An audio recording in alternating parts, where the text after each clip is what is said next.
අයිබෝවන් යථාර්ථවාදීව ලෝකයේ දෙස බලන්නට සත්‍ය සිදුවීම් සම්පින්ඩනයක පුවත් දිගහැරුම ශ්‍රද්ධා රූපවාහිනී 6:30 ප්‍රධාන ප්‍රවෘත්ති විකාශය සමගින් මම කසුන් සේනානායක ප්‍රථම අවධානය දවසේ තතුරගත් ප්‍රධාන ප්‍රවෘත්ති සිරස්තල වෙත.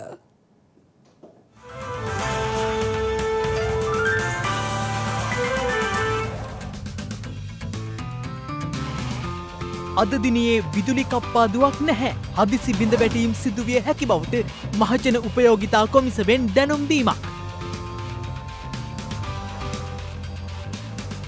මානව හිමිකම් කඩවී ඇද්දැයි සොයා බැලූ දෙවන වාර්තාවත් ජනපතිට. පෙර පාසල් විධිමත් කිරීම සඳහා අවශ්‍ය ජාතික ප්‍රතිපත්තිය සකස් කර අවසන්. අවිධිමත්ව තිබිච්ච පෙර පාසල් පද්ධතිය විධිමත් භාවයට පත් කරන්න අපි ජාතික ප්‍රතිපත්තිය හදලා අවසන්. ප්‍රිය අනතුරු යලි හිස ඔසවන ලකුණු. ඔමික්‍රෝන් නව උපප්‍රභේදය ඩෙල්ටා ප්‍රභේදය හා සමානව භයානක බව නවතම අධ්‍යයනයක් හෙළි කරයි.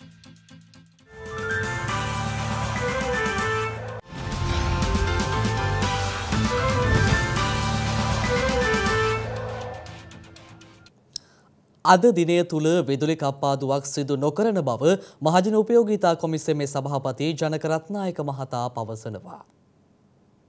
මේ වන විට බලාගාර වෙත ඉන්ධන ලැබීමෙන් පවතින අතර ඒ අනුව ඒවායේ විදුලි ජනන කටයුතු ආරම්භ වී ඇති බැවින් අද දිනේදී දෛනික විදුලි කප්පාදුවක් සිදු නොකරන බව මහජන උපයෝගීතා කොමිසමේ සභාපති ජනක රත්නායක මහතා පවසනවා.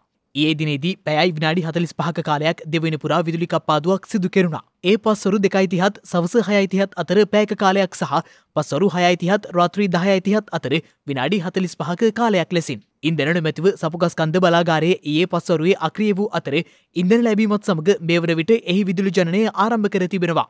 විදුලි බල මණ්ඩලයේ මාධ්‍ය ප්‍රකාශකවරයා සඳහන් කළේ සපුගස්කන්ධ B බලාගාරය සඳහා ඉන්ධන මෙට්‍රික් ටොන් 320ක් සැපයීම ආරම්භ වූ බවයි. සෙනසුරාදා දිනයක් වන අද දිනේදී දිවයින පුරා පවතින්නේ අවම විදුලි ඉල්ලුමක්. මේ අතර පෙට්‍රල් මෙට්‍රික් ටොන් 37300ක් රැගත් නෞකාවක් අද රාත්‍රියේ දිවයිනට ළඟාවන බව බලශක්ති අමාත්‍යාංශය ප්‍රකාශ කළා. මේ හේතුවෙන් පවතින ඉන්ධන හිඟේ මගහැරී යනු ඇති බවයි එම අමාත්‍යාංශය සඳහන් කළේ. එමෙන්ම හෙට දිනේ ඩීසල් මෙට්‍රික් ටොන් 37500ක් රැගත් තවත් නෞකාවක් දිවයිනට ළඟාවීමටද නියමිතයි.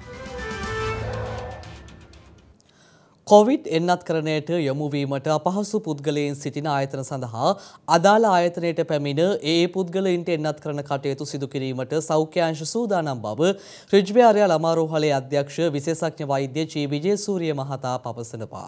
ඒ අනුව අදාළ ආයතන වලට තම ප්‍රදේශයේ පවත්නා ප්‍රධාන රෝහල මගින් ඒ සඳහා අවශ්‍ය පහසුකම් සපයා ගත හැකි බවයි ඒ මහතා වැඩිදුරටත් සඳහන් කළේ.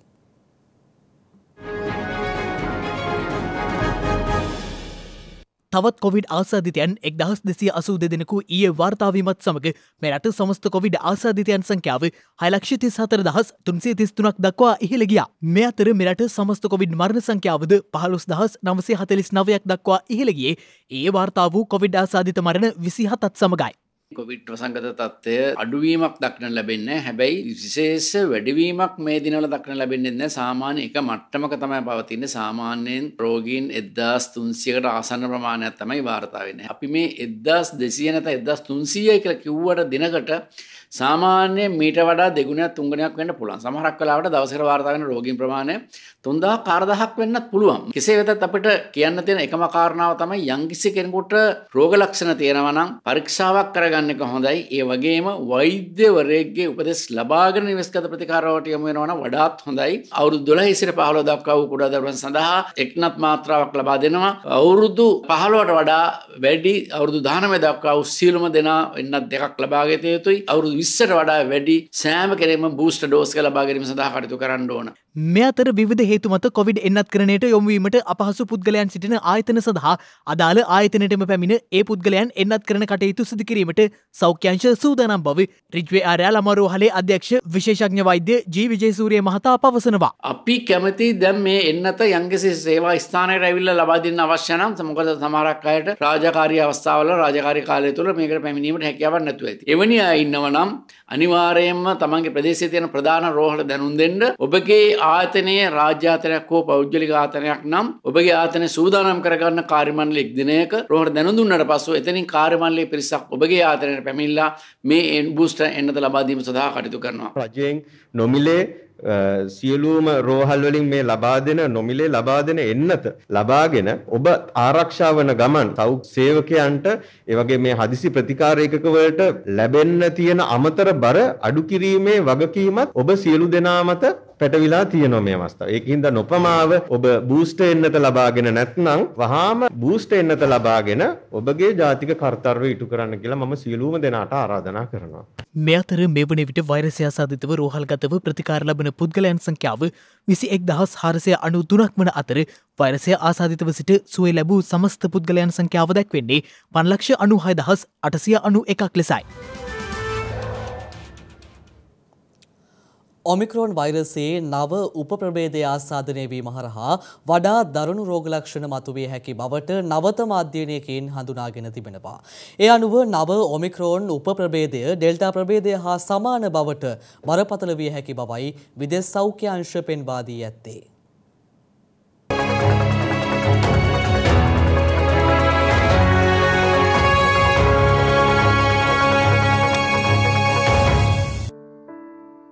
BA2 හෙවත් ඔමික්‍රෝන් වෛරස ප්‍රභේදයේ උප ප්‍රභේදයේ සම්ප්‍රේෂණ වේගය අඩු වුවත් වඩාත් දරුණු රෝගී තත්ත්වයන් ඇති කළ හැකි බව නවතම පර්යේෂණයකින් හඳුනාගෙන තිබෙනවා. ජපානයේදී සිදු කළ විද්‍යාගාර අත්හදා බැලීම් වලින් පෙනී යන්නේ ඩෙල්ටා ඇතුළු COVID-19 හි දරුණු ප්‍රභේදයන් ආකාරයෙන්ම එම නවතම BA2 ප්‍රභේදයේද බරපතල විය හැකි බවයි. තවද ඔමික්‍රෝන් සේම BA2 වෛරස ප්‍රභේදයේද බොහෝ දුරට ද්විත්ව එන්නත්කරණය මගින් නිර්මාණය කරන ලද ප්‍රතිශක්තිය මගහැරීමේ සමභාවිතාවයක් පවතින බවද විදේශ සෞඛ්‍ය අංශය සඳහන් කර තිබෙනවා. කෙසේ වෙතත් බූස්ටර් එන්නත් මාත්‍රාවක් ලබා ගැනීම මගින් ඒ සඳහා ආරක්ෂාව යථාවත් කරන බවත් ආසාදනයෙන් පසු රෝගාතුර වීම 74%කින් පමණ අඩු කරන බවත් එම පර්යේෂකයන් වැඩිදුරටත් පෙන්වා දී තිබෙනවා. මේ අතර වත්මන් කොවිඩ් වසංගත ව්‍යාප්තිය හේතුවෙන් හොංකොං රාජ්‍යයේ ප්‍රධාන මැතිවරණයක් කල් දමා ඇති බව විදේශ මාධ්‍ය වාර්තා කළා. ඒ අනුව එරට තුළ වසංගත ව්‍යාප්තිය ආරම්භ වූ දා සිට එහි දරුණුතම තත්වයට මේ වන විට හොංකොං වැසියන් මුහුණ දෙමින් සිටින බවයි විදේශ වාර්තා සඳහන් කළේ. මේ අතර හොංකොං නගරයේ පුරා කොවිඩ් පරීක්ෂණ සහ වෛරස පාලනය කිරීම සඳහා දැඩි ක්‍රියාමාර්ග මෙන්ව නිරෝධහයන පහසුකම් සැකසීමටද සැලසුම් කරන බව හොංකොං මාධ්‍ය වාර්තා කර තිබෙනවා. කෙසේ වෙතත් තත්ත්වය සමනය කිරීම සඳහා මාස කිහිපයක් ගතවනු ඇති බවටයි හොංකොං සෞඛ්‍ය බලධාරීන් සඳහන් කර ඇත්තේ. නමුත් ගෝලීය වසංගත ව්‍යාප්තිය සහ වත්මන් තත්ත්වය සලකා හොංකොංහි අගුල් දැමීමක් සිදු කිරීමට සූදානම් නොවන බවට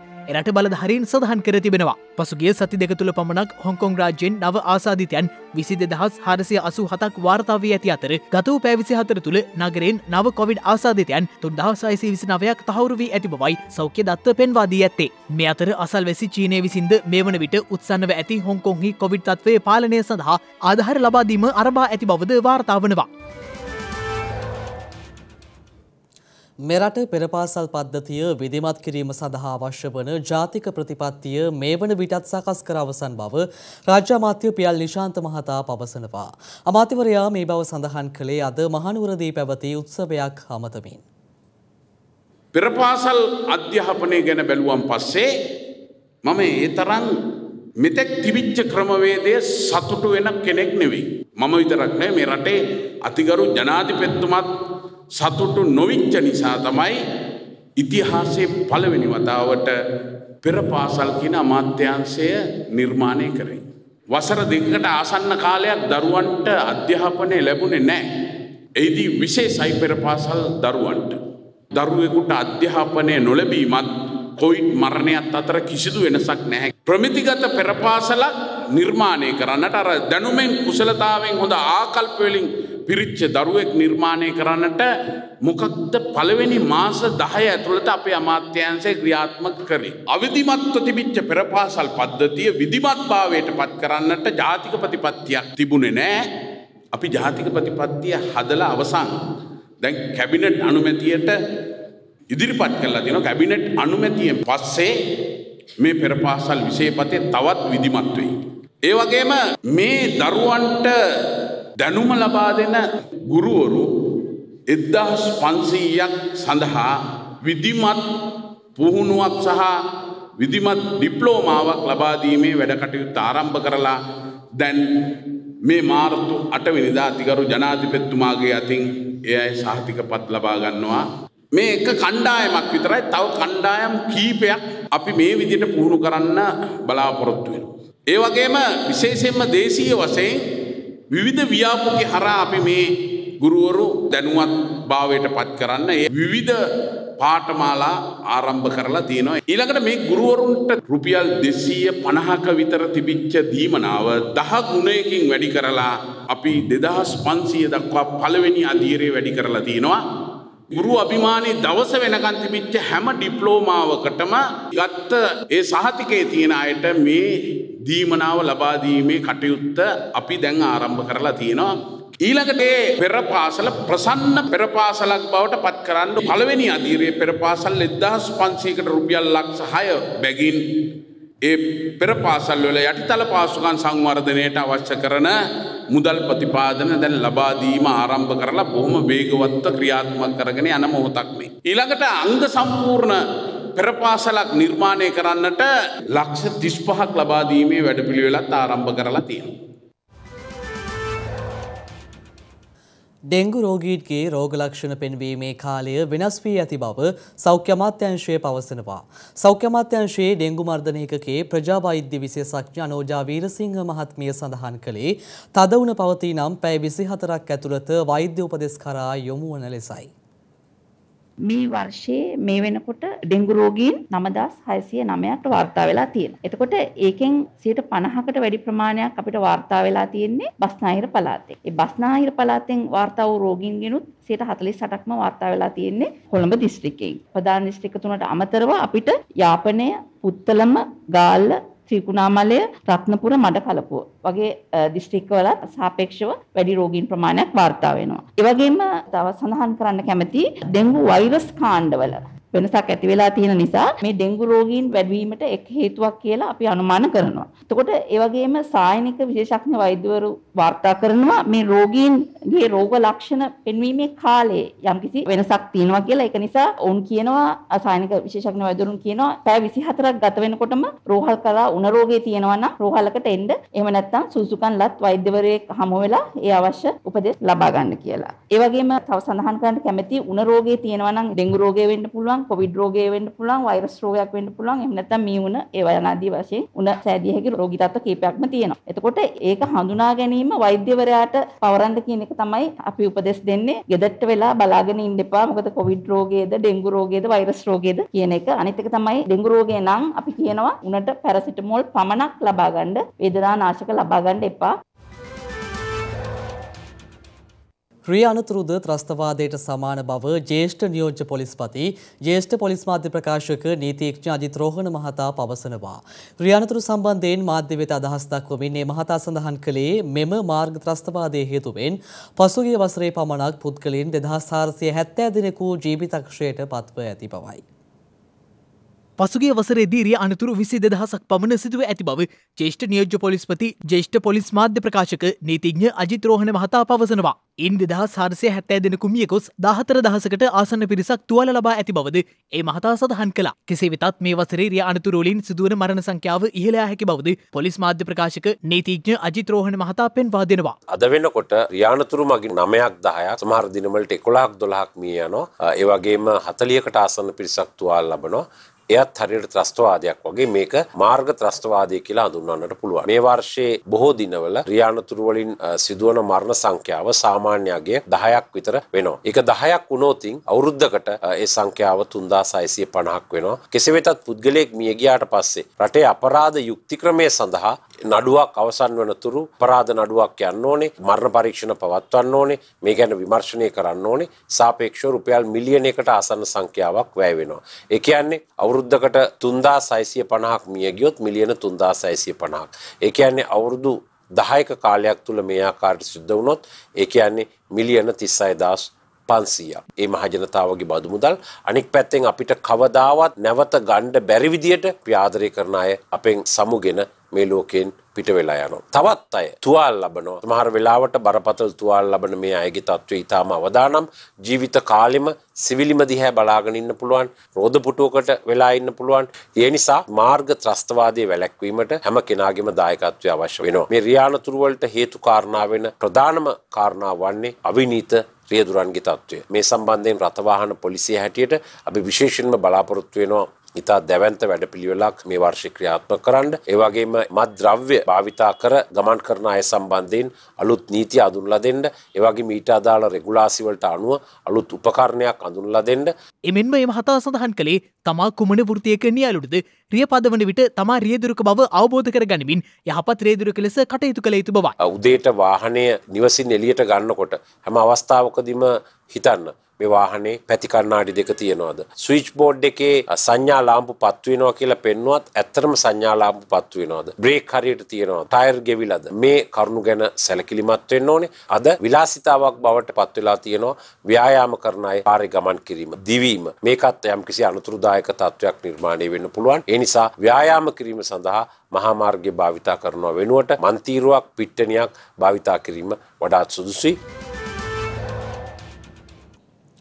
නොදිරන කසල ද්‍රව්‍ය මිලදී ගැනීමේ වැඩසටහනක් පිළිබඳ තොරතුරු අපට වාර්තා වුණා. හලාවත නගර සභාව විසිනුයි මෙම වැඩසටහන දියත් කරන්නේ. හලාවත නගර සභාව කැලි කසල නිසි ලෙස බැහැර කිරීමේ අරමුණින් දියත් කරන නොදිරන කසල ද්‍රව්‍ය මිලදී ගැනීමේ වැඩසටහනක් ආරම්භ කර තිබෙනවා. ඒ අනුව නගර සභා සීමාවේ පදිංචිකරුවන් අසලටම ගොස් නොදිරන කසල ද්‍රව්‍ය මිලදී ගැනීම හලාවත නගර සභාව විසින් සිදු කරනවා. පොලිතීන් කිලෝග්‍රෑම් එකක් රුපියල් 10කටත් යෝගට් කප් බීම බට බීම කප් වැනි දෑ කිලෝග්‍රෑම් එකක් රුපියල් 3කටත් නගර සභාව විසින් මිලදී ගැනීමටයි පියවරගෙන ඇත්තේ. එමෙන්ම ප්ලාස්ටික් බීම බෝතල් කිලෝග්‍රෑම් එකක් රුපියල් 20කට මිලදී ගන්නා අතර වීදුරු බෝතල් කිලෝග්‍රෑම් එකක් මිලදී ගන්නේ රුපියල් 3ක් වැනි මුදලකටයි. ටින් තහඩු සහ ලෝහ වර්ග කිලෝග්‍රෑම් එකක් රුපියල් 8කටද ප්ලාස්ටික් කිලෝග්‍රෑම් එකක් සඳහා රුපියල් 38කටද මිලදී ගැනීමට හලාවත නගර සභාව මෙහිදී පියවරගෙන තිබෙනවා. එමෙන්ම කාඩ්බෝඩ් කිලෝග්‍රෑම් එකක් රුපියල් 28කට මිලදී ගන්නා නගර සභාව යකඩ කිලෝග්‍රෑම් එකක් සඳහා රුපියල් 50ක මුදලක් ගෙවනු ලබනවා. තම සභාව විසින් මිලදී ගන්නා නොදිරන කසල ප්‍රතිචක්‍රීකරණය සඳහා යොමු කරන බවයි හලාවත නගර සභාවේ නිලධාරීන් සඳහන් කළේ. මෙම ව්‍යාපෘතිය හේතුවෙන් නගර සභා සීමාව තුළ නොදිරන කසල එකතුවීම පාලනය කරගත හැකි වනවාසේම මහජනතාවට කිසියම් මූල්‍යමය සහයක් ලබා දිය හැකි බවද නගර සභාවේ නිලධාරීන් වැඩිදුරටත් සඳහන් කළා.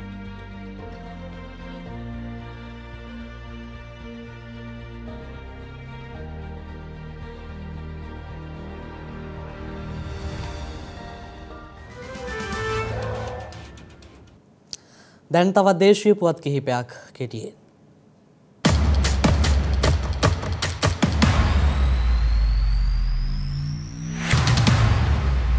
මෝටර් රථ ප්‍රවාහන දෙපාර්තමේන්තුවේ රීදුරු උපදේශකයන් සහ සහකාර රීදුරු උපදේශකයන් ලියාපදිංචි කිරීම සඳහා වන ලිඛිත විභාගය ලබන ජූනි මාසයේ පැවැත්වීමට කටයුතු යොදා තිබෙනවා. කොළඹදී පැවැත්වෙන මෙම විභාගය සඳහා සුදුසුකම්ලත් අපේක්ෂකයන්ට මාර්තු මාස 15 වෙනිදාට පෙර අයදුම්පත් යොමු කරන ලෙසයි මෝටර් රථ ප්‍රවාහන දෙපාර්තමේන්තුව නිවේදනයක් නිකුත් කරමින් දැනුම් දුන්නේ. මෙම විභාගයට සුදුසුකම් ඇති ශ්‍රී ලාංකිකයන්ගෙන් මාර්තු මාස 15 වෙනිදා දක්වා අයදුම්පත් විභාග කොමසාරිස් ජෙනරාල්වරයා විසින් බාරගනු ඇති.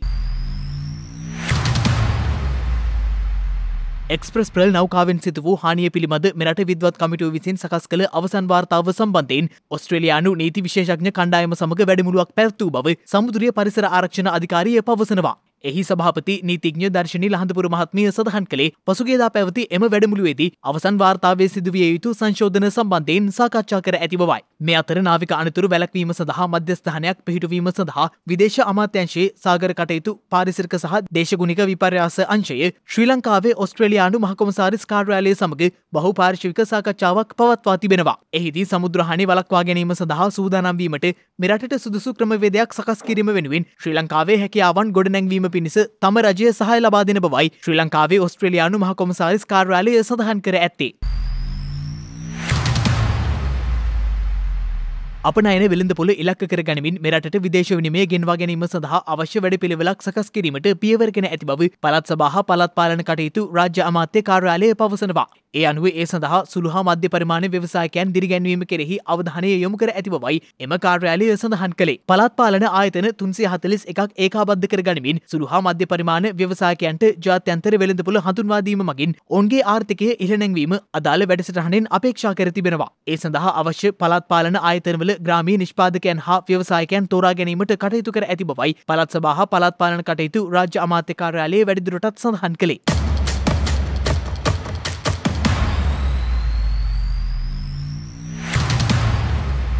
හිත්පිත් නැති මිනිසුන් නිසා අතුරුදන් වූ දැරියක් දින කිහිපයකට පසු යළි සොයා ගැනීමේ කතාව අපිට කියන කතාව මේ ඒ ගැන.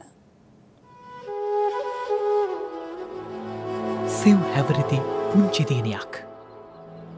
නම ක්ලියෝ ස්මිත්. තමන්ගේ අම්මත් තාත්තත් පුංචි නැගණියත් එක්ක ඇය විනෝද චාරිකාවක් සඳහා බටහිර ඔස්ට්‍රේලියා ප්‍රාන්තයේ කැනාවන් නගරයට ඔබ්බෙන් ඇති සුන්දර වෙරළ තීරයට ගියා. ක්ලියෝ පුංචි දැරිය මේ වගේ ගමනක් ගිය පළමු අවස්ථාව මේක. ඒ නිසා ඇය ගොඩක් සතුටු වුණා. රාත්‍රී කාලයේදී අසල තියෙන කූඩාරම්වල ක්ලියෝගේ පවුලත් තවත් පවුල් කිහිපයකුත් විවේක ගත්තා. උදේ වෙද්දී පුංචි ක්ලියෝ කුඩාරමේ හිටියේ නැහැ. හැමෝම දරුවා හෙව්වත් කාටවත් හම්බුනෙත් නැහැ. පුංචි ක්ලියෝ ඇත්තටම පැහැරගෙනද අතුරුදන් වෙලාද කියලා කාටවත් හිතාගන්නවත් බැරි වුණා.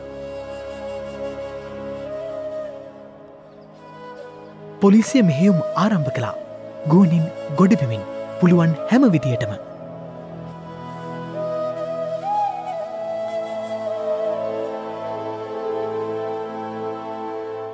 ඔය අතරේ පොලිස් රහස් පරීක්ෂක රොබ් වයිල්ඩ් තවත් මෙහෙයුමක් ආරම්භ කළා. එදින චාරිකාවට හැමෝගෙම ඡායාරූප පරීක්ෂා කළා.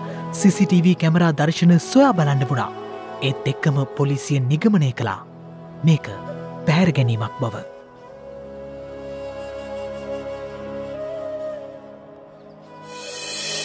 ඒ වෙනකොට මුළු ඔස්ට්‍රේලියාවම පුංචි ක්ලියෝ වෙනුවෙන් ප්‍රාර්ථනාවන් එක් කරන්නට වුණා. දින 18කට පස්සේ පුංචි ක්ලියෝ නන්නාදුරන නිවසක තනි වෙලා සිටියදී හමු වුණා. පුංචි ක්ලියෝගේ අම්මටත් තාත්තටත් ලොකු සතුටක් දැනුනේ ඇය නැවත හමුවීම නිසා.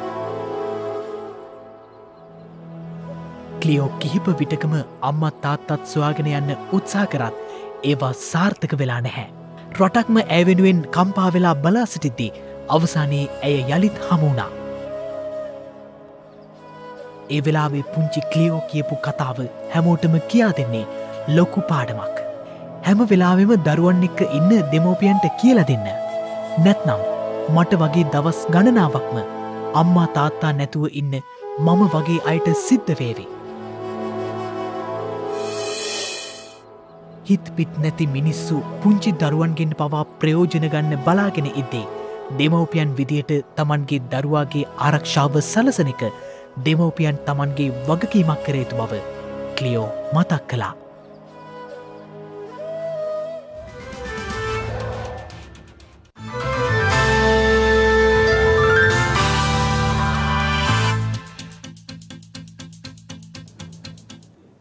දැන් අවධානය විදෙස් පුවත් වෙත.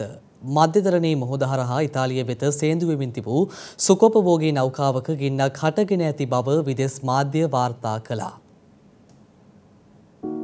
ග්‍රීසිය සිට ඉතාලිය බලා ගමන් ගනිමින් තිබූ සුකෝපභෝගී මගේ නෞකාවකුයි මෙලෙස ගින්නට හසු වී ඇත්තේ. මධ්‍යදරණී මුහුදේ අයෝනියානු මුහුදු තීරයේදී ගිනි ගැනීමට ලක් වූ එම නෞකාවේ මගින් 237 දෙනෙකු සහ කාර්ය මණ්ඩලයේ 51 දෙනෙකු සිටින බව විදෙස් වාර්තා සඳහන් කළා. යුරෝෆෙරි ඔලිම්පියා නැමැති එම මගී නෞකාවේ සිටින මගින් ඉවත් කර ගැනීම සඳහා මේ වන විටත් ග්‍රීක පොලිසිය මගින් ටග් යාත්‍රා 3ක් සහ මුර සංචාර යාත්‍රා 3ක් යොදවා ඇති බවයි වාර්තා වන්නේ. මේ අතර සුකෝපභෝගී වාහන දහස් ගණනක් රැගත් දැවන්ත නෞකාවක් අට්ලාන්තික් සාගරයේ අසෝරස් දිවයින ආසන්නයේදී ගිනි ගැනීමට ලක්ව ඇති බවද විදෙස් මාධ්‍ය වාර්තා කළා. පෘතුගාල නාවික සහ ගොන් හමුදා මගින් එහි කාර්ය මණ්ඩලයේ 22 දෙනෙකු ඉවත් කර ගැනීමට සමත් වූ බවයි විදෙස් වාර්තා සඳහන් කළේ. එම නෞකාවේ සිය සමාගම මගින් නිෂ්පාදිත මෝටර් රථ 3965ක් පමණ පවතින බව වොක්ස්වැගන් සමාගම සඳහන් කර තිබෙනවා. මීට අමතරව පෝෂේ, අවුඩි, ලැම්බෝගිනි ආදී සුකෝපභෝගී වාහන රැසක්ද එම නෞකාවේ පවතින බව වාර්තා වනවා. ෆෙලිසිටි එස් නැමැති පැනමාවේ ලියාපදිංචි එම නෞකාවේ පවතින මෝටර් රථ ඉවත් කර ගැනීම දුෂ්කර මෙහෙයුමක් වනු ඇති බවයි මෙහෙයුම් ක්‍රියාකරුවන් සඳහන් කර ඇත්තේ. මේ අතර දශක ගණනාවකට පසුව එක්සත් රාජධානියට බලපෑ දරුණුතම සුලිකුණාටුවෙන් පුද්ගලයන් 3 දෙනෙකු ජීවිතක්ෂයට පත්ව තිබෙනවා. ඉයුනිස් නම් එම දරුණු සුළුකුණාටුවෙන් ගස් කඩා වැටීම්, විදුලි විසන්ධිවීම්, තාවකාලික ඉදිකිරීම් විනාශවීම් ආදී බලපෑම් රැසක් ඇති වී තිබෙනවා. ඒ අලුයම් කාලයේදී බ්‍රිතාන්‍ය කාලගුණ අංශ විසින් අනතුරු ඇඟවීමේ රතු නිවේදන නිකුත් කළ අතර යුනිස් කුණාටුව රට තුළින් හමායාමට ආසන්න බැවින් එදිනම පාසල් සිය ගණනක් වසා දැමීමටත් සියලුම දුම්රිය ගමන් අවලංගු කිරීමටත් කටයුතු යොදා තිබුණා.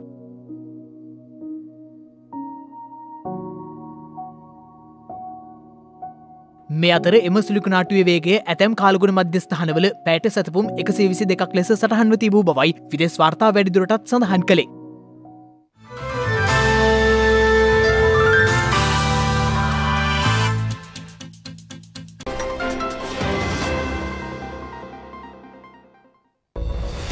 හෙට පෙබරවාරි 20 වැනිදා දුගී බව සමාජ අසාධාරණය හිංසනය පිටුදැකීම වෙනුවෙන් නම් කරන ලද සමාජ සාධාරණත්වය පිළිබඳ ලෝක දිනය පෙබරවාරි මස 20 වන දිනට එනම් හෙට දිනට යෙදී තිබෙනවා. එම දිනය එක්සත් ජාතීන්ගේ මහා මණ්ඩලය විසිනුයි නම් කර ඇත්තේ. පළමු වරට මෙරටට ඩබල් ඩෙකර් බස් හෙවත් තට්ටු දෙකේ බස් රථයක් ගෙන්වා ඇත්තේ 1946 වසරේ පෙබරවාරි මස 20 වැනි දිනයි. අභ්‍යවකාශයේ නොනෙසි මිනිස් වාසයක් පැවති මීර් අභ්‍යවකාශ මධ්‍යස්ථානය සෝවියට් සංගමය විසින් පිහිටුවා ඇත්තේ 1986 වසරේ පෙබරවාරි මස 20 වන දිනයි. ඒත් සමගින් ශ්‍රද්ධා ප්‍රධාන ප්‍රවෘත්ති විකාශය නිමාවට පත් වෙනවා. හමුවෙමු හෙටත් සවස 6:30ට. තෙරුවන් සරණයි. නමෝ බුද්ධාය. මෙවැනි වැදගත් පුවත් නැරඹීම සඳහා ශ්‍රද්ධා TV News YouTube channel එක subscribe කර සීනුව සලකුණ වන්න.